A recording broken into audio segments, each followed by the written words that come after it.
honor you. We bless your name. You are our loving Father. You are our Father who is full of compassion, full of mercy, full of love, O God. And we know that you will always be with us, Lord. Never will there be a time, O God, that you will leave us nor forsake us, O God. So thank you, Lord, for this wonderful day, O God.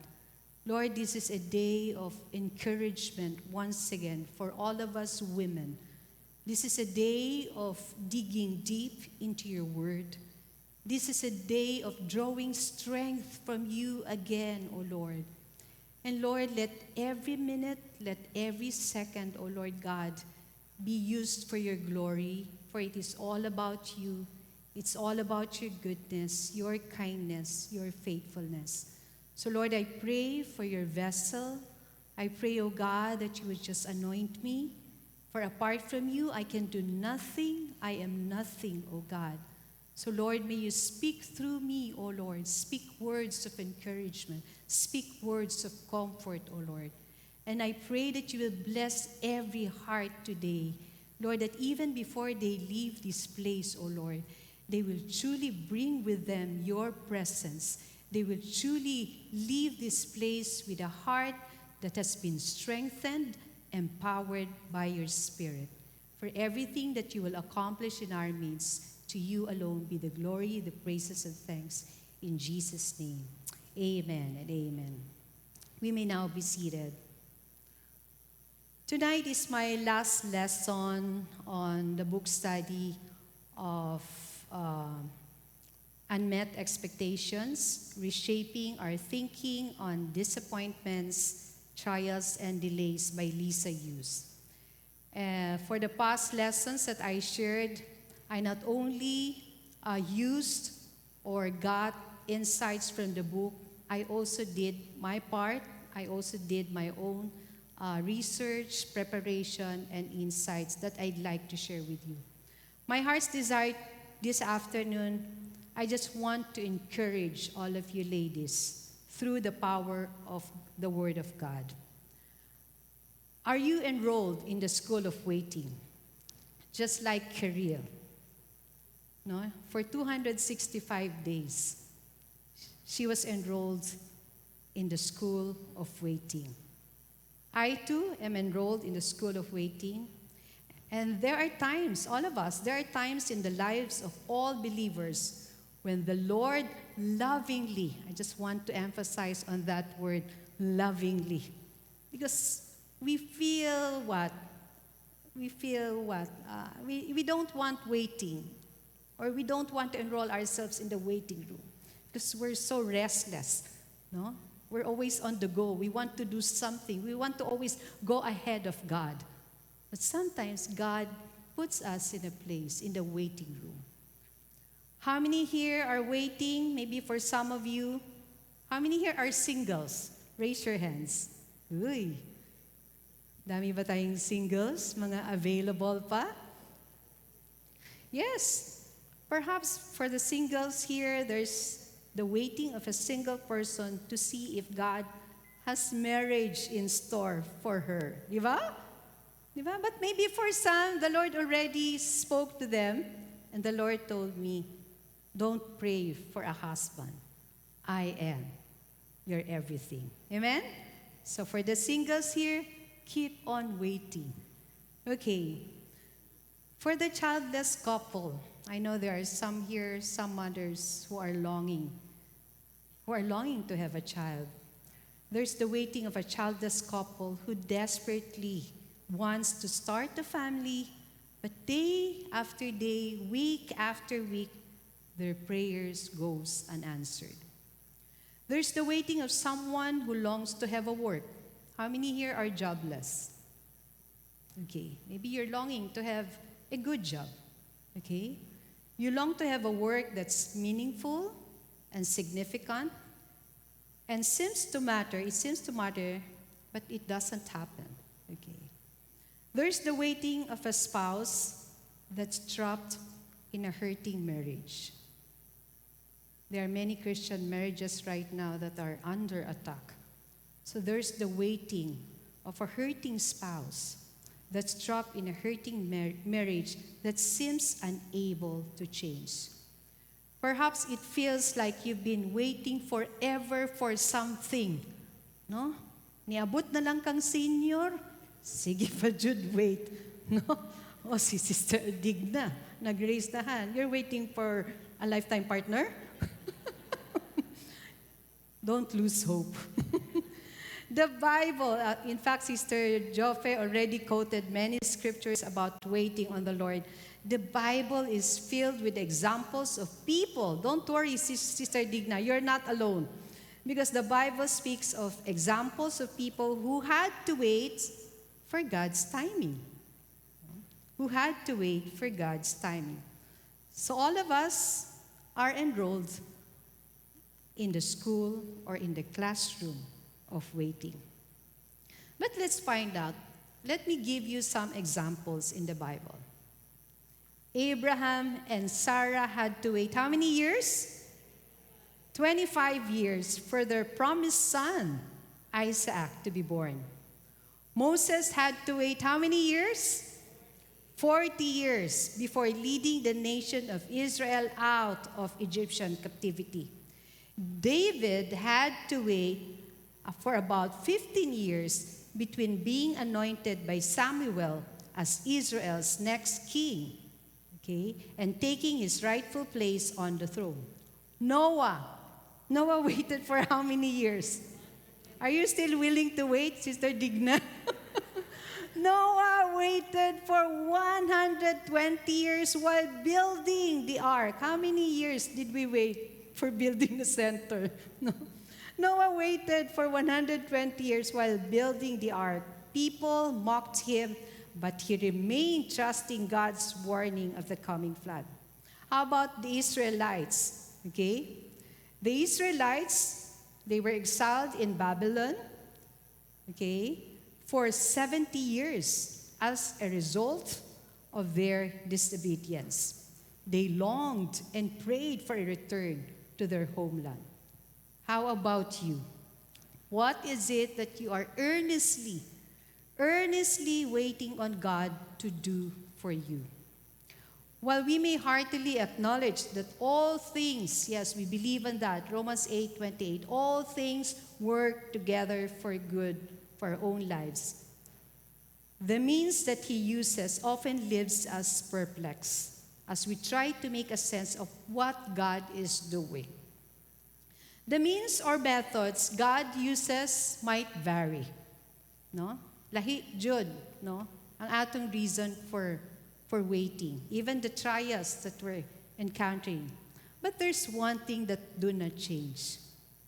God's purpose. Do you agree with that? Can I hear a loud amen? Amen. Amen. Yes. His purpose do not change.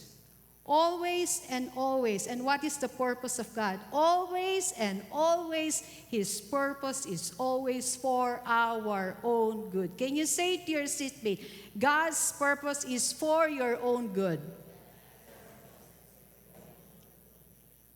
So now we see the importance of waiting. God often uses waiting to refresh, to renew, and most of all, to teach us. Kaya nga we are all enrolled in the school or in the classroom of waiting. From experience, it is from my own personal experience, it is during my waiting on the Lord that I receive many valuable lessons in life. It is during my waiting time. I like what Richard Hendricks said. This is very beautiful. Second only to suffering, waiting may be the greatest teacher and trainer when it comes to what? Godliness, maturity, and genuine spirituality most of us ever encounter. So second only to suffering. So this afternoon, allow me to share with you 5 lessons from the waiting room. The first lesson that we can learn from the waiting room. Waiting teaches us that the Lord is the only, wanay lain, the Lord is the only answer for our heart's need of comfort. I'm sure the Lord showed that to Sister Caril during her 265 days of waiting. The Lord is the only, answer for our heart's need or comfort. Waiting drives us to seek the Lord. Amen? Waiting drives us to seek the Lord. That's why we wait on the Lord. John 6, verse 68. What does it say? Lord, to whom shall we go? No? To whom shall we go? You have words of eternal life. We wait on the Lord, for He alone has words of eternal life. He alone can give us comfort, encouragement. He alone can build us up. That's why we go to the Lord. I remember during pandemic, my pandemic psalm during pandemic was Psalm 62, verse 5. I memorized that. I meditated on that. I guess during pandemic time, no? We were all what? Inside the waiting room. Locked down. Sometimes quarantine pa jud. No? For how many days? So my pandemic psalm was Psalm 62, verse 1 and 5. Psalm 62, verse 5, my soul wait in silence for God alone, for my hope is from Him. That's my pandemic psalm. How about you? What's your pandemic psalm or verse during the pandemic?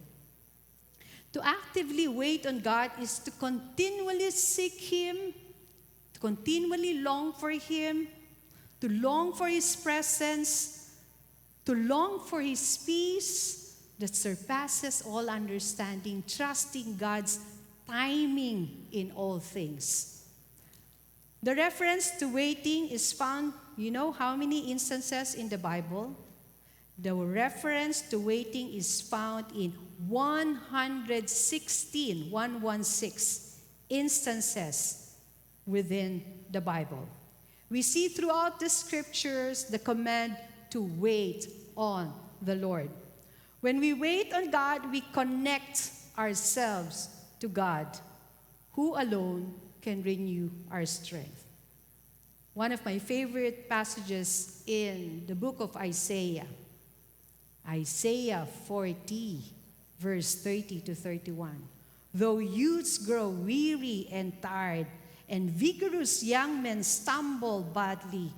Verse 31, yet those who wait for the Lord will what? Will what? Will gain new strength. They will mount up with wings like eagles. They will run and not get tired. They will walk and not become weary. What a comforting passage from the book of Isaiah. Just want to give you the context of that verse. Isaiah the prophet is primarily addressing Judah. The first 39 chapters dealt primarily with judgment. First 39. But in Isaiah, beginning in chapter 40 to 66, the last chapter, the prophet changes the focus to that of comfort. To that of comfort. Addressing these words of encouragement to the Jewish exiles, a Babylonian captivity. So Isaiah 40 here speaks of comfort for God's people.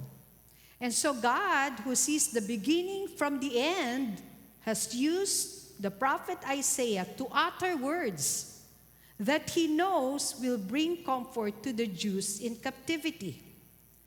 These Jews in captivity, who would otherwise become disillusioned, downcast, thinking that God no longer saw and no longer cared for their miserable plight.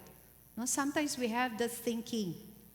Whenever God is not answering our prayers or whenever God is silent, it seems that, Lord, are you really aware? Are you really there, Lord? Can you really hear me, Lord? Verse 30, going back, okay, it says, the what? Okay, sorry. Yeah. I like the conjunction, verse 31. I like the conjunction of that word yet. Yet those who wait for the Lord will gain new strength. Using the conjunction yet in other translations, but. Okay, but those who wait, yet those who wait. Isaiah is presenting a contrast.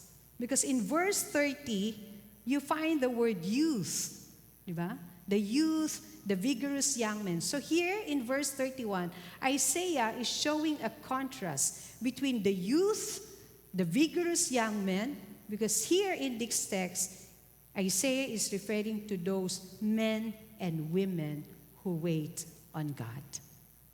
Because the youth, what? They grow weary and tired. No, they stumble and fall. Yet those who wait on the Lord will gain new strength. The former live in their natural strength. No? We have this tendency to use our natural strength. Kaya ko to, Lord. Kaya ko to. Okay lang, Lord. Bisag di ka mo tubag sa akong pag-ampo. Madani, Lord, by my own strength. So the former live in their natural strength in contrast to the waiters. Dili waiters sa restaurant, ha? So you use the word wait and you just add ERS. So right now we are all waiters. Okay, so that's the contrast. The waiters who live in God's sufficient supernatural strength. If we trust on ourselves, what will happen? We will just faint. We will faint, we will grow weary and tired. But if we trust on the Lord, we will gain new strength. What does it mean to wait for the Lord?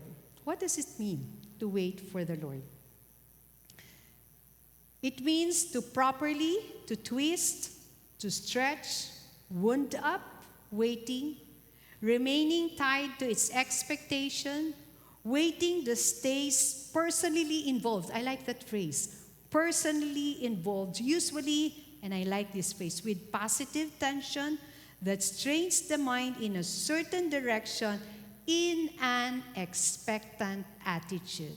That should be our attitude when we are waiting on the Lord. We have this expectant attitude before God.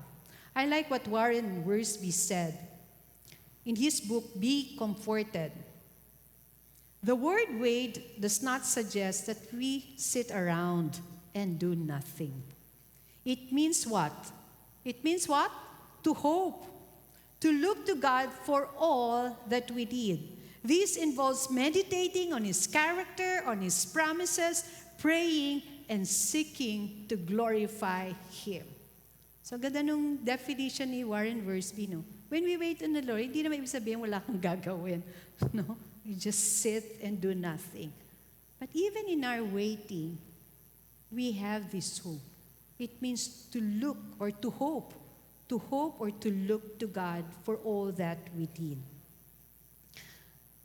Again, going back to verse 31, yet those who wait for the Lord will gain new strength.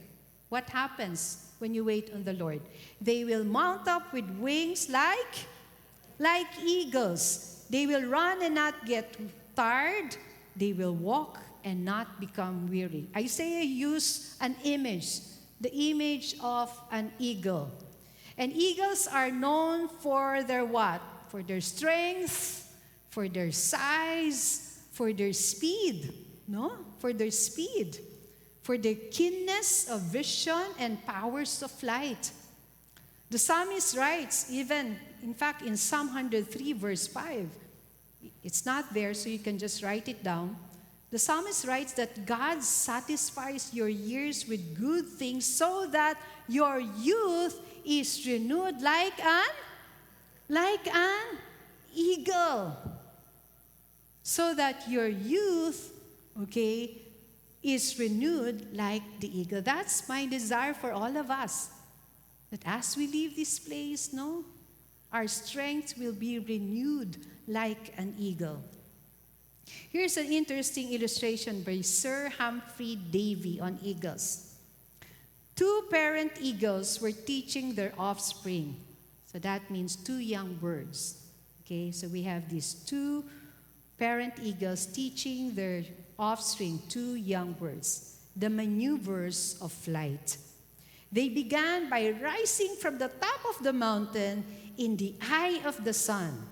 It was about midday and bright for the climate. They at first made small circles, and the young birds imitated their parents. So they paused on their wings, waiting till they had made their flight, and then took a second and larger gyration. What's gyration? It means the rapid movement in a circle or spiral. Okay? So then took a second and larger gyration, always rising toward the sun and enlarging their circle of light so as to make a gradually ascending spiral. The young ones still and slowly followed, apparently flying better. As they mounted and they continued this sublime exercise, always rising till they became mere points in the air. Di na mo makita. Grabe, no? How the parent eagle teach the young birds. Before we were like those young birds. I hope now you're now like an eagle. No? Just like the youth, no? Renewed like an eagle. As we wait on the Lord, He enables us not to fly higher and run faster, but He also enables us to walk longer. They walk and not faint. This speaks of endurance. This speaks of endurance. The key to our endurance lies in the exchange of our limited resources for God's limitless strength.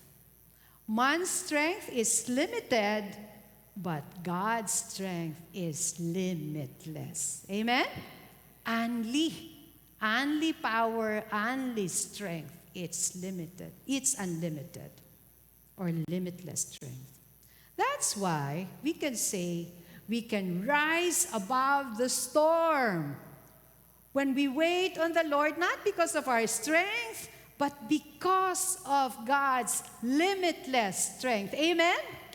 Amen? Do you believe that you can rise above the storm? Amen? Yes. Because of His power, because of His limitless strength. I'd like to share with you a story, a very touching story of a pastor by the name of John Claypool. John Claypool, when he was the preacher of the Crescent Hill Baptist Church, had a little daughter who suffered with leukemia. When she went into remission, the daughter went into remission, everybody thought maybe God had healed her. On an Easter Sunday morning, she went into a terrible recurrence. Claypool, the pastor, relates for 2 weeks. For 2 weeks, his daughter was racked with pain. Her eyes swollen shut.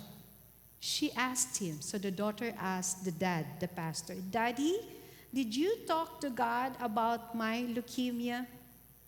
He said, the father said, "Yes, dear, we've been praying for you." She asked, "Did you ask Him how long the leukemia would last?" What did God say? What do you say to your daughter when you can't help her and the heavens are silent? Emotionally and spiritually, he was exhausted. A few hours later, she died. The daughter died. The following Sunday morning, John Claypool got into the pulpit to preach. It was powerful. He preaches on Isaiah 40, verse 31. Dr. Claypool said something to the effect, there are 3 stages of life. Sometimes we mount up with wings as an eagle and fly. We're on top of the world. Sometimes we run and we don't grow weary. We just go through the routine. Sometimes it's all we can do to walk and not faint. And I need your prayers and your encouragement. At the moment John Claypool was at his lowest, he preached probably the most influential sermon. Perhaps the greatest contribution came at his darkest hour. He could have said like Paul, "For when I am weak, then I am strong." Here we see, I don't know if you can relate with the father of that child who lost his child, his daughter. So number one, waiting teaches us that the Lord is the only answer for our heart's need of comfort. Let's go to number two. Waiting teaches us patience. It's only during waiting period that we can learn this fruit of the Holy Spirit, which is the fruit of patience. And we don't enjoy waiting. Do you enjoy waiting, ladies?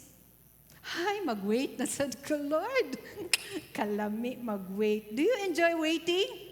Why do you think you don't enjoy waiting? Can I ask for an answer? Because I will give a prize. I will give a Cebuano Bible.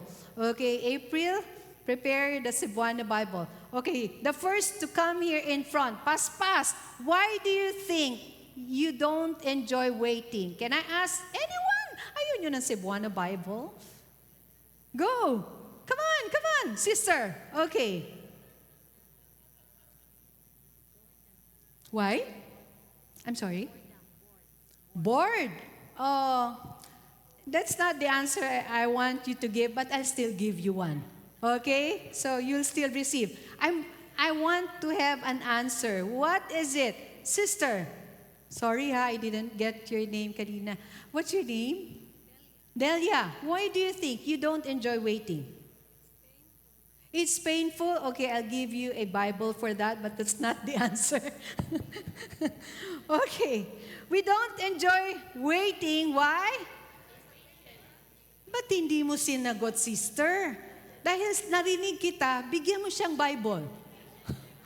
Sakto jud imong tubag. We don't enjoy waiting because we are so impatient, and that includes me. So impatient people.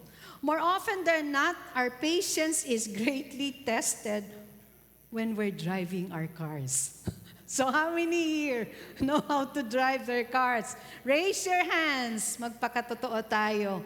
Because jud mates ang atong patience. Labi na sa Cebu. No? I want to read a funny story. A woman's car stalled in traffic. She looked in vain under the hood to identify the cause, while the driver behind her leaned relentlessly on his horn.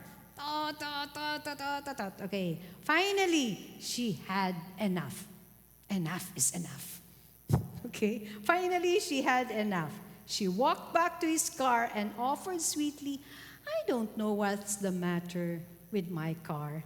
But if you want to go look under the hood, I'll be glad to stay here and honk for you." Okay. It's so funny, we're laughing, but sometimes we're like that. No? Guilty ba tayo? No? Guilty ta, no? In today's fast-paced world, we all encounter moments of impatience. In the hustle and bustle of everyday life, every second counts. We don't want to waste time. We're living in a society where consumerism is driving everything to become instant. We want instant coffee, instant what? Instant noodles, instant what? To put it in another way, our lives are turning into one giant vending machine, and we're becoming addicted to it. Because of this, we don't enjoy long waiting. Waiting for us is a waste of time. We are impatient people. We don't enjoy waiting in a long line. Okay? We want fast and good service. We want instant solution, right? We want fast treatment or quick treatment. Okay, we want fast treatment for cough. We want fast way to slim down belly fat. Di ba? Try mo na tanan. You want to have a very slim belly or to slim down your belly fat. But not only that, do you know that we are also impatient with people? Who here are impatient with people? Uy, ang iba, grabe. Kataas inyong pasensya. Sige, unyang gabi ha, ato itest. We are impatient with people. We are impatient with their mistakes. And it is in the school of waiting that God teaches us patience. I'd like to read to you from the book of James, James 5, verse 7 to 8.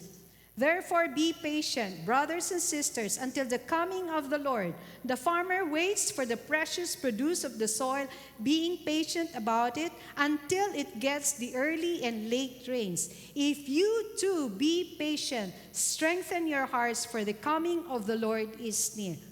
What is that word that was frequently mentioned? The word was patience. So that means that was the emphasis of James. That word patient. And it's possible that these people, that James was addressing to, these people in the church which James was writing, were impatient people.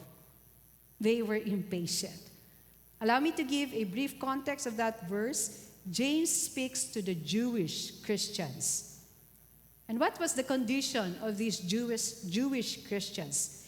They were being oppressed by the rich, by the wealthy, and James calls them to patiently endure suffering and injustice. So that was the context. Okay. James said, therefore, be patient. The word patient comes from that Greek word, and it is in Greek aorist imperative. What does it mean? It means it's a command. It's mandatory. You need to get it done. It's a command. It's mandatory. It comes from a compound. The word is long and tempered. This is interesting. The definition of that word patient, therefore be patient.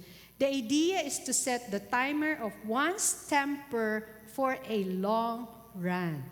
In short, you need to have a long fuse. No? Long fuse, not short fuse or short-tempered. Ganda ng definition, no? Yung palang definition nun sa Greek, nung that word, be patient. This has to do with being long-tempered or very patient with people. We can define patience based on this text as this. Patience is enduring someone who is what? Who is good at you? Who is likable? Patience is enduring someone who is mistreating you and not being angry and not being full of patience. So that means, based on this text, we need to be patient with people. Say this to your seatmate. Be patient with people. And say it to her again, be patient with me. Okay. So that means we need to be patient with one another. I like this definition again. Ito, spot on. Patience is not about how long. Sometimes when we think of patience, we're thinking about the duration or the length. Patience is not about how long you can wait, but how? How well. It is not how long you can wait, but it is how well you behave while you wait. So if you're inside a waiting room, God is after the how well we behave in our waiting room. That's why when it comes to dealing with people who are mistreating us, we need to be quick, We need not to be quick or short-tempered, okay? But we need to be long-tempered, or we need to be patient. It is being slow to anger and not being full of vengeance, just like God. In Psalm 145, verse 8, the Lord says, "The Lord is gracious and compassionate, slow to anger, and great in mercy." And thank God we have a God who is slow to anger. Thank God we have a God who is so patient with us. Kung di pa siguro mapagpasensya ang Ginoo, wa na siguro ta dire, no? No? Thank God that we have a God who is so patient, slow to anger, and great in mercy. The essence of patience is furthermore seen in the farmer who waits patiently for the needed rains and the precious crop. That's why here we find James, okay, use an analogy, this time a farmer, okay? James used an analogy, a farmer, to teach the Jewish Christians on how to be patient. When the farmer plants something, what does the farmer do? What does the farmer do? Sino mga plantita dito? Di ba? When you plant a seed, what do? You water it, di ba? Pila ka days? No, wala naman siguro yung seed, no? Pag mata mo, mangga na. Nana kay mangga. No? The farmer waits. And it conveys the idea of looking expectantly for something outside of yourself. The farmer looks for the crop to come in harvest. There's a time for harvest. A farmer soon learns that he cannot rush the growth of the crops. He must wait and wait and wait and let the sun, the rain, the time to do their work. No? The farmer, he just needs to wait and let the sun, the water, the time, everything to do their work. Yet he knows that eventually the crop will reach maturity. This is just a simple illustration that we have to wait just like a farmer. The father of the modern missionary movement by the name of William Carey. William Carey is an English Christian missionary to India. He's a cobbler or a shoemaker. William Carey labored how many years? He labored, he waited for 7 years before his first Hindu convert to Christianity. Antindi, no? Kita, pila ka beses na ta nag-share sa atong silingan, sa atong anak, sa atong pamilya, sa atong office space. A month, 2, William Carey waited for 7 years before his first Hindu convert. Krishna Pal, that's his first Hindu convert, became the first recorded Indian convert to Baptist Christianity. Carey, do you know that he had almost abandoned any hope of converts? Sino naman ang hindi mapagod, makapoy, no? For 7 years, sige kang share, sige kang preach, sige kang evangelize, wala jud usa ka convert bisag usa. During those first 6 agonizing, bitter years, Carey produced not a single convert, but Carey never gave up. He never gave up. As he said, I can plod, I can persevere in any definite pursuit. To this I owe everything. Another example I'd like to give you is by the name of Adoniram Hudson, an American missionary to Burma. He was the first Protestant missionary, who was sent from North America. He was the one also who translated the Bible into Burmese language. He labored, again, just like William Carey, openly as a missionary, distributed gospel tracts, and preached.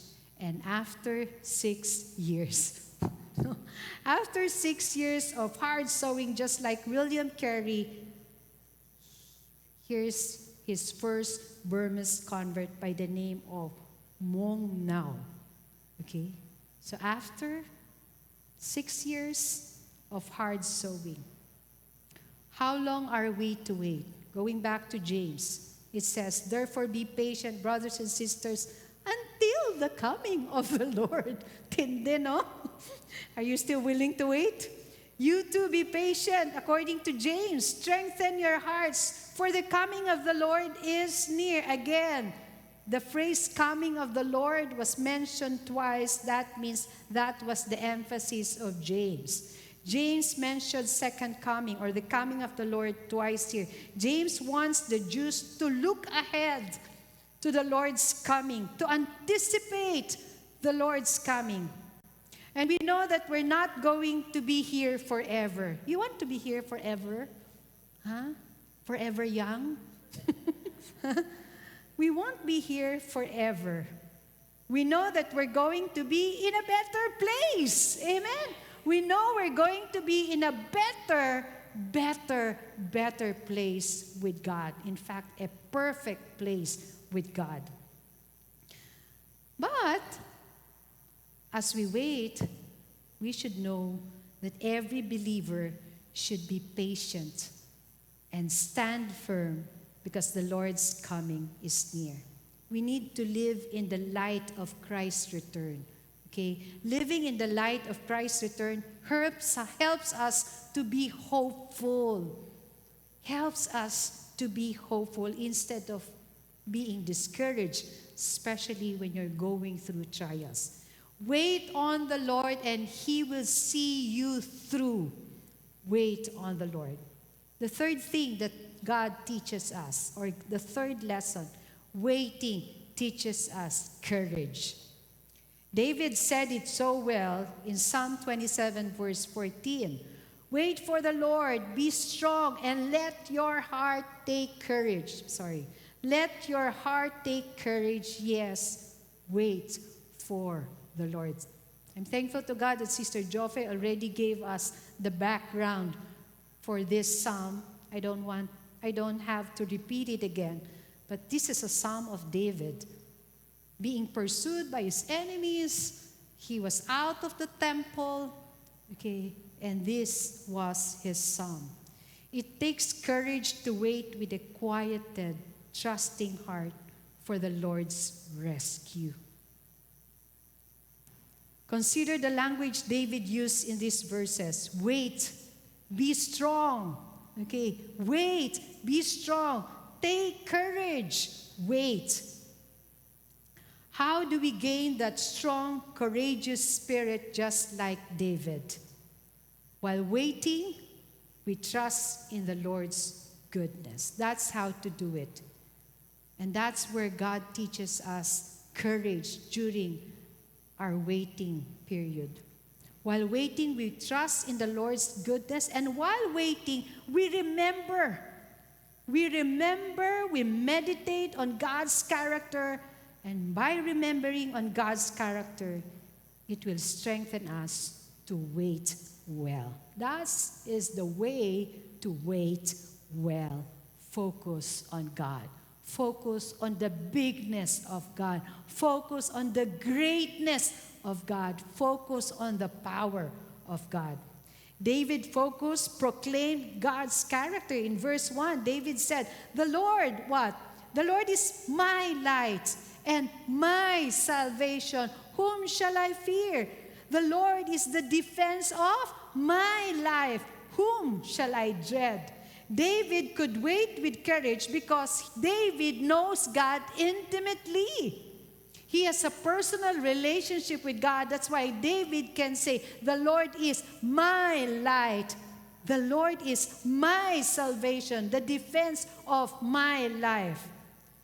Though a host, sabi nga in verse 3, though a host encamp against me, my heart will not. See the courage of David?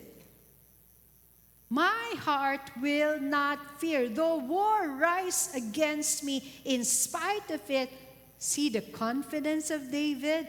I shall be confident. Do you want to be a woman of courage? Do Do you want to be a woman who wants to wait on the Lord? Always know God intimately. Know your God. What we believe about God, whether wrongly or rightly, determines how we will cope with our waiting. If you have a right understanding, doctrinal understanding of God, doctrinal, you are willing to wait. And you will wait until the answer comes. Amen? Amen? So that's very important. That's why we're here. That's why every RIC plenary, every time you gather for a growth group meeting, you go there because you want to grow deeper in your knowledge of God. Grow in the grace and in the knowledge of God. And if you are deep in your knowledge of God, you will learn how to wait well. When we know God intimately, we can put our fearless trust in Him. We will have the courage to wait on the Lord. That's why David said it so well again in verse 14. Be strong, okay? Be strong and let your heart take courage. Yes, wait for the Lord. The courage, the word courage, this root can convey becoming courageous. It means winning over dismay. Do you want to win over your dismay? Do you want to win over your fears? It means prevailing as determination and boldness replace fear to outlast opposition. We go to the fourth lesson. Waiting teaches us hope. Can you say it with me? Waiting teaches us hope. Do you like that word hope? No? When you're hopeless, be hopeful. No? I like that word hope. No? Psalm 130, verses 5 to 6, it says, I wait for the Lord. My soul waits and I wait for His word. Verse 6, my soul waits in what? In hope for the Lord. More than the watchman for the morning? Yes, more than the watchman for the morning. Now, this psalm is a song of ascents. Unsa ba'y ascent? Unsa ba'y song of ascents?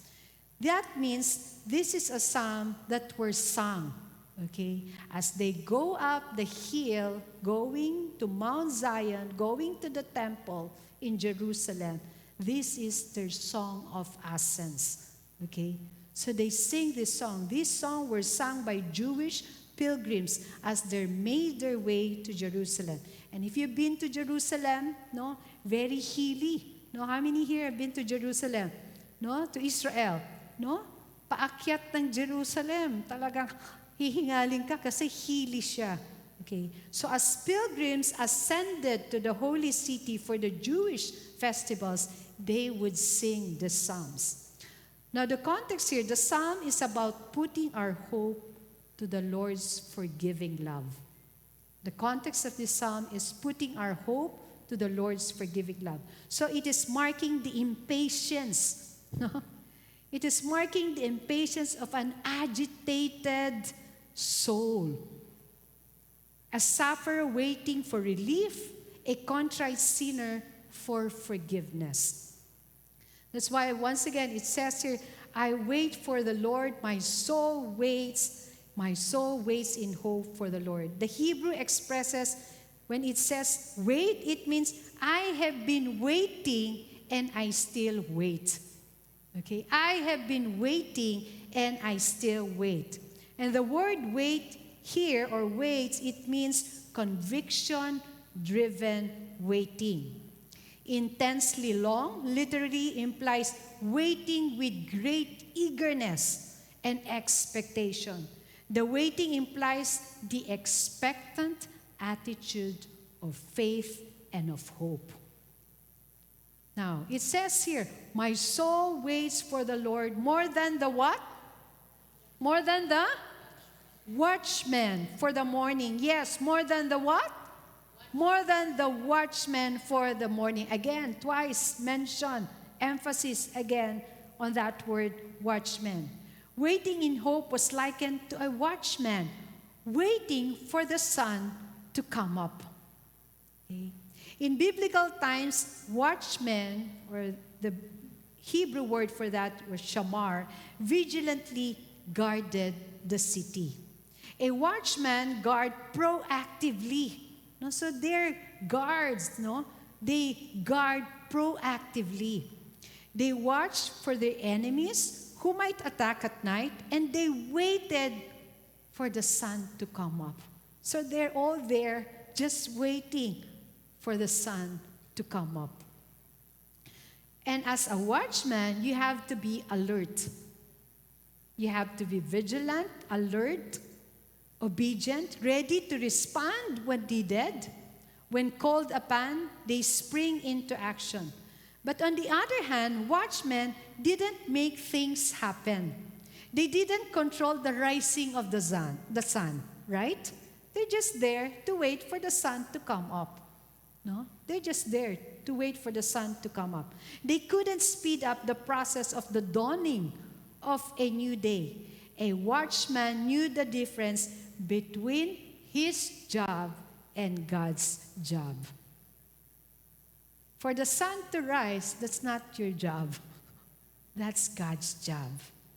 There's the difference. And the watchman, all he has to do is just to wait for the sun to come up. For the sun to come up. He wasn't distracted. Okay, the watchman, he wasn't distracted while he waited for morning. He looked with perseverance for God's eventual rescue. Waiting teaches us to hope well. Can you say it with me? Waiting teaches us to hope well. Don't lose hope, ladies. If you are enrolled in the school of waiting, don't lose hope. God will always come to us, just like the sun that will rise up. God will always come to us as surely as the dawn. And all waiting, this is the good news, all waiting eventually comes to an end. Amen? This is so comforting. There's a limitation, no? There's an end to all our waiting, because all waiting eventually comes to an end. Why? Because morning always comes. The night of waiting may be long, but eventually night turns to day, and when it comes, and with it comes joy and an end to every trial. The last lesson. I go to the last. Waiting teaches us faith. Di jud pwede na in the school of waiting, dili jud pwede na dili ta tudluon. Tama ba yun? Tudluan. Galing nyo. Tudluan ni Lord, especially when it comes to our faith. God skillfully uses tools of waiting, silence, apparent indifference or rejection to build our faith. We go to trust the Lord more, not less, during times of waiting. Isn't it right? We grow to trust the Lord more, not less, during times of waiting. James 1, verse 2 to 4. Consider it all joy, my brothers and sisters, when you encounter various trials, knowing that the testing of your faith produces what? Produces endurance, and let endurance have its perfect result, so that you may be perfect and complete, lacking in nothing. God permits things to happen to test the genuineness of our faith. That's the only way we will know if our faith is strong, if our faith is genuine, when we go through trials. Dili na mates ang atong faith kung hayahay kaayo ang atong kinabuhi. Dili na mates ang genuineness ng atong faith if daghang kang mga panalangin. No, wala kay problema, dili jud mates ang imong faith. But it's always during times of testing, storms, trials, disappointments, delays that God tests our faith. James 1 verse 12, blessed is the man, you are blessed. You are blessed. Blessed is the man who perseveres under trial. Blessed is the man who perseveres. The word persevere translated, trial. The word trial is translated also temptations. And that means to be able to endure adverse circumstances. These two verses, James 1:12 and James 1:2-3. The word for James 1:12 is persevere, or perseveres. And in James 1 verse 2, the word is endurance. Do you know that these two words, they have the same meaning in Greek? Perseveres, endurance have the same Greek word. The Greek word, that's the Greek word, it literally means remaining under. Remaining under the load or bearing up or enduring. To remain under the challenges God allots for them. A while ago, we learned that we need to be patient with people. In this case, we need to be patient with our circumstance. We need to be patient with our trial. We need to be patient with God's delays. We need to be patient with our circumstance. And it is the kind of waiting, it is active waiting, where the believer develops or progresses in faith to go on to God's next step. God may test your faith. You know sometimes how God tests our faith? By hiding His face from us. By hiding His face from us, wherein God seems so silent that sometimes you could not sense His nearness, His presence. God may test your faith by hiding His face from you, as He says in Isaiah 54 verse 7, for a brief moment I abandoned or forsaken you, but with deep compassion I will bring you back, or I will regather you. Historically, the meaning of this, the words point to the 70 years of exile. Habakkuk 1, verse 2. How long, O Lord, will I call for help, and you will not hear? I cry out to you, violence, yet you do not save. The prophet Habakkuk wrestled with God in prayer.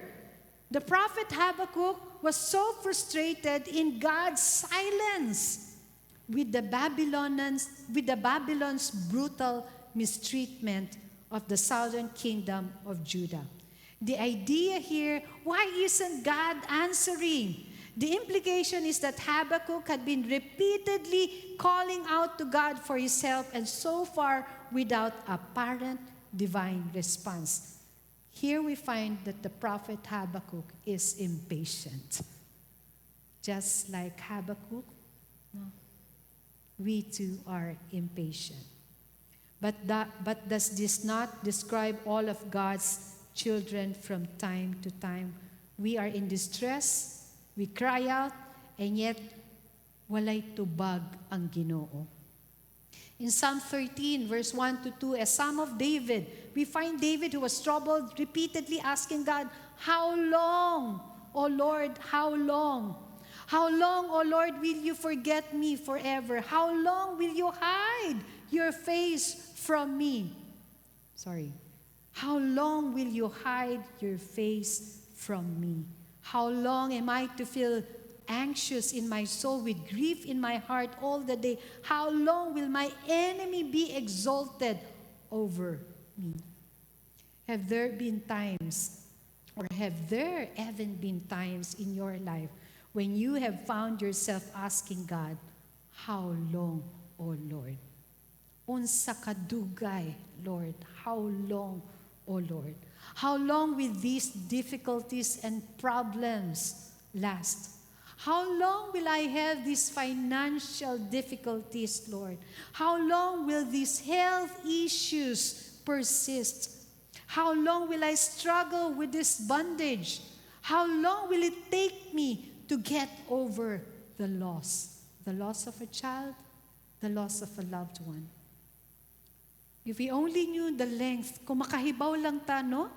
Kung makahibaw lang ta sa length and duration ng trial, no? Siguro hayahay atong kinabuhi. Sabihin ng Lord, my child, you'll only have to wait for 3 hours. Ay, kalami, 3 hours lang, Lord. But the problem is, God doesn't reveal the length or the duration of our trials. God wants us to wait. I like what Lisa Yu said in her book, Unmet Expectations. When He leaves us alone to test our hearts, He wants us to think well of Him, which means to apply faith in His word and not to trust in our feelings. Ladies, never, never, never, never, never, never, never, never, never, never trust your feelings. Always trust on God. Never, never, never, never trust on your feelings, but instead trust on God. Choose to live by faith. No? Live by faith, not by sight. We all live by faith and not by sight. Choose to live by faith rather than living by our feelings. Be patient with your circumstance. Don't give up, ladies. Don't give up. Endure, ladies. Persevere, ladies. Have faith in God even when God seems silent. Whatever may be the delay, whatever may be the answer from God, never cease to wait on the Lord. How does God answers our prayers? Sige, I'll give another Bible. Ilang pag-Bible tayo? 3? 2? Sige. How do you think God answers prayers? Can I ask somebody? Give an answer. Go! Go, please. Go and get your Cebuano Bible. Bago pa na. Wapa na. Oh, naka-plastic pa. Uy. Unsa? Uy, binigay niya na lahat. Sige, hindi ko sasabihin ko ano yung sinabi mo para meron pa akong mabigyan. Sige, binigay niyo yung 2. He gave the correct answer. God answers prayers by saying yes, by saying no, and what's the last? Okay, kinsa dire ang first-timer? First-timer na you're in your 60s. Just like me. Sorry, senior. Mabuking. Okay, do we have a first-timer? Sister, can you please stand up from your seat? Yes, sister. What's the third answer? It starts with letter W. And the next letter is A. And the last letter is T. Oh, okay. Wait, correct. Para ako nasa game show. Pinapatawa ko lang kayo kasi I know some of you are struggling right now, especially if you've been waiting for a long time. So yes, God answers our prayers tulura. It could be a yes, it could be a no, and the last, it could be a wait. Okay? And me, based on my own personal experience, I've been a Christian. I've been here in Cebu for almost 40 years. And every time I pray to God, sometimes I would receive a no answer. Or sometimes I would receive a yes. And sometimes I would receive a wait answers. But one lesson that I have learned in my Christian walk, kini lang, simple lang kaayo. When God doesn't answer your prayers, it means that God has a better plan. Simple lang. That's my lesson when it comes to the school of waiting. That's one thing that I always inject sa akong mind. Lord, if you're not answering my prayer, you're not giving it to me, then that means, Lord, you have a better plan for me. You have a better plan. This morning, after meditating on the Word of God, okay, after reading the Word of God, I would always grab another book, my Devo book, Today's Count. Na ba may Today's Count by the late Harold Sala? And this morning, I read this and I just want to share it with you. In that book, Today's Count by Harold Sala, he said, "In recent days, I had concerns over many people who feel God has forsaken them, turned his back on them, or shut the door of concern on their face just when tough times confront them. No, God has not forsaken you. He is simply pruning the tree or is breaking up the hard soil so you can grow in grace." Beautiful. Amen? Amen? So don't think when God is silent, don't think God has forsaken or abandoned you. He's just pruning the tree, or maybe, sabi nga ni Harold Sala, He's breaking up the hard soil so that you may grow in grace. C.H. Spurgeon beautifully said, "Beloved, can you not believe in a silent God? Do you always want tokens from God? Must you petted like a spoiled child? Is your God of such a character that you don't trust Him when His face is veiled? Can you trust Him no further than you can see Him?" The wife of Adoniram Hudson. Now I introduce to you the wife by the name of Anne Hudson. Anne Hudson, the wife of Adoniram, was a pioneering, of course, Adoniram Hudson was a pioneering foreign missionary to India and Burma. Missionary Anne Hudson's husband, this is what happened. Her husband, Adoniram, hadn't been heard from in 7 months. He had sailed away to another part of Burma on mission business, expecting to be home within a month. 7 long, weary months without any news of her dear husband's condition tested Anne's faith. She wrote these words to her parents in 1818 when he had been gone for 6 months, or when her husband had been gone for 6 months. "I am still, my dear parents, in the same lonely situation as when I last wrote, full of anxiety and suspense. I know not what conclusion to draw from the circumstance of receiving no intelligence from Mr. Hudson. It is now 6 months, since he left me, and not a single time has ever been received relative to the ship. I am trying to bear this state of uncertainty as a heavy affliction, a painful chastisement from my Heavenly Father, inflicted, no doubt, for wise and gracious purposes." But look at the response of Anne Hudson. "Perhaps it is only a prelude to a greater affliction, or to greater afflictions. Perhaps this is the school of which I am to be taught, the rudiments of which I am to be taught the rudiments of suffering, and to prepare for those who have trials, which without these first few lessons crush as soon as inflicted.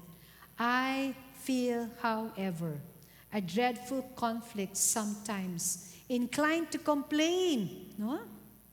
It's so natural, of these dark disappointments of providence, at others endeavoring to make this language my own.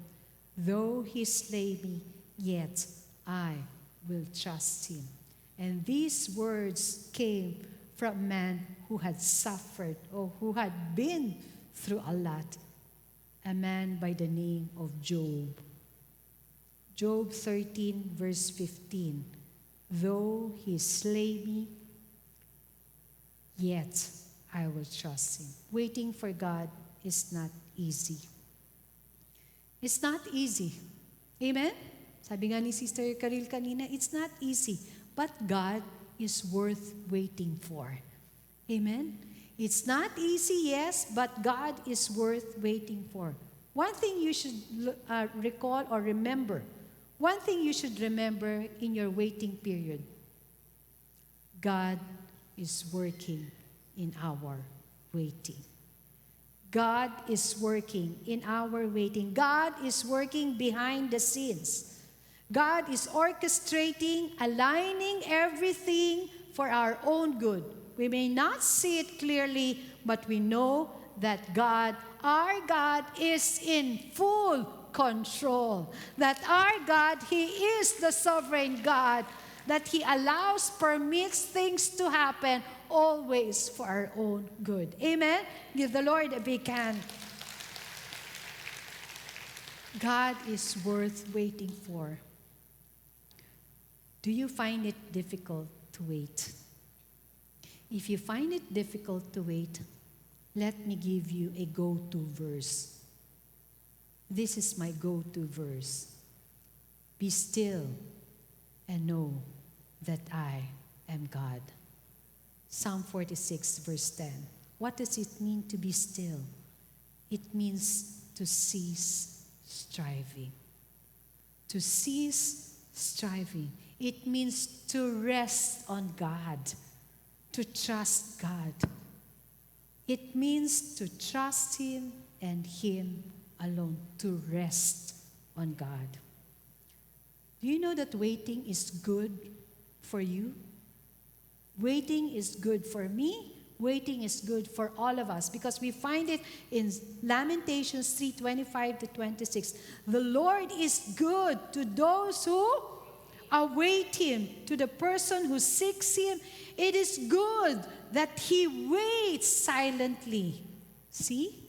So waiting is good for us. Make good use of your waiting times by discovering what God may be trying to teach you during your waiting time. What God has promised, He will most certainly fulfill or perform. The great thing is to be patient and wait. That's the thing we need to do. Waiting on God is not a waste of time. Can you say to your seatmate, waiting on God is not a waste of time. Say it to yourself. Waiting on God is not a waste of time. Waiting is not a meaningless pause, an empty space to be rushed past. No, waiting has a purpose, much deeper and more refining than ever would have imagined. By Vanita Rendell Risner. Ganda, no?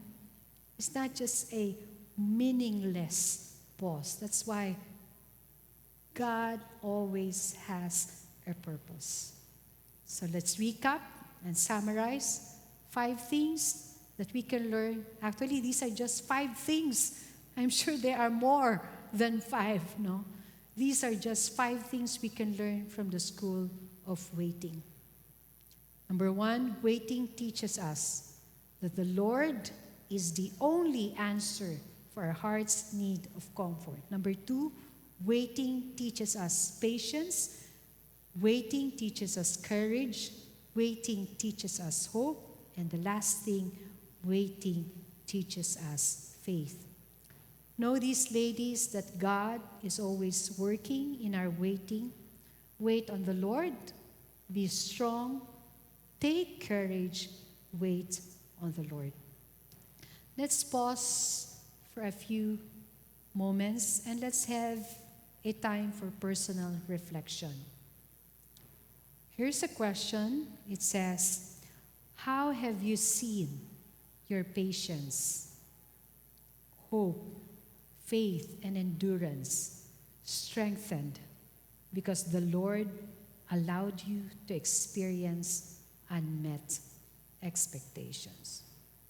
So let's pause for a while. Let's have time to reflect on this question.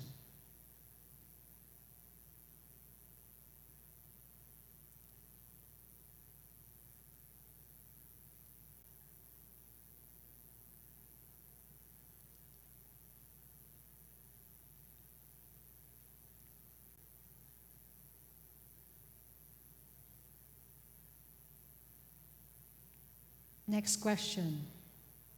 Can you be still before God when everything in us wants to fix the situation? Can you be still before God when everything in us wants to fix the situation?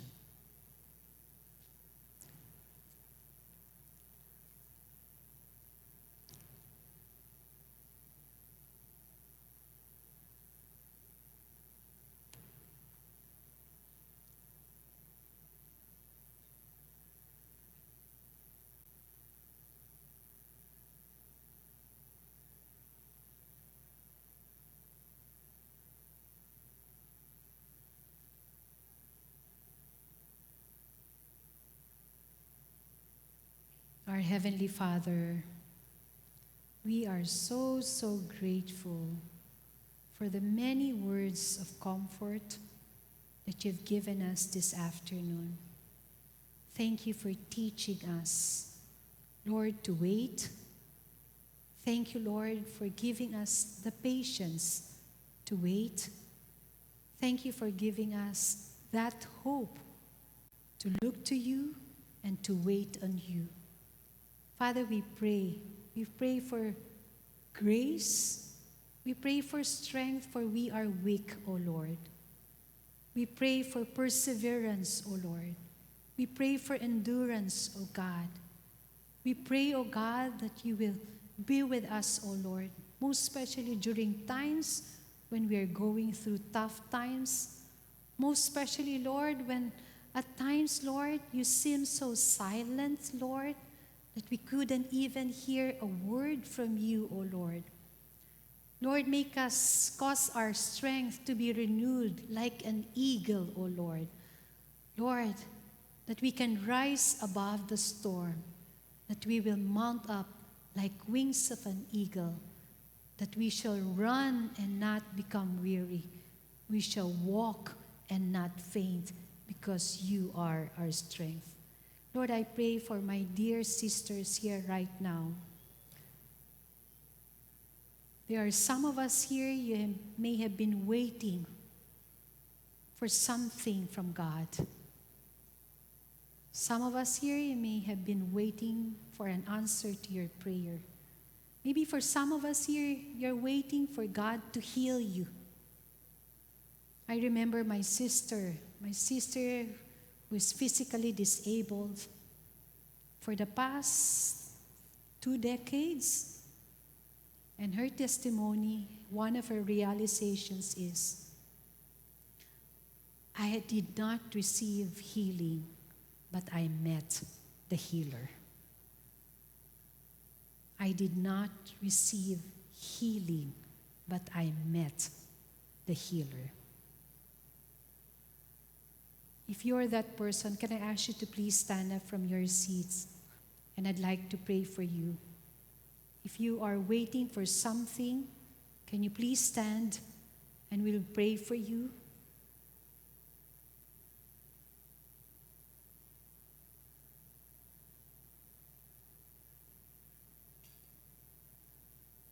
Can I ask those who are seated beside them, can you please stretch forth your hands? And let's pray for them.